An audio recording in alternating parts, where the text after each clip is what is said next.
Hi hello জয়নিতায় শুরু করতেছি আমার প্রথম ব্লগ। এক গ্লাস গরম জল দিয়া, তারপর খায়নি 3 খান আমন্ড, তারপর বসাই ঘন্টুরে পড়াইতে খাই একটু চা আর বিস্কুট, তারপরেই বানাই নিজের জন্য ওটসের অমলেট।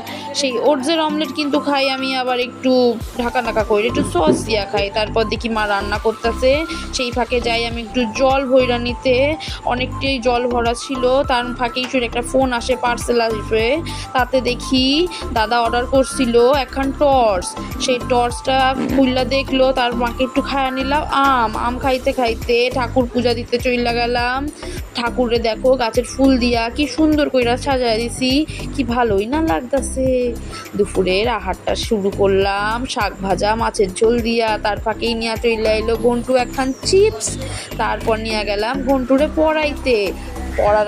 পড়তে দিয়া আইসা তারপরে চইলা গেলাম একটু হাঁটতে। আর হাঁটতে যাবো কিছু খামু না তা আবার হয় নাকি, খাইয়া নিলাম নিমকি।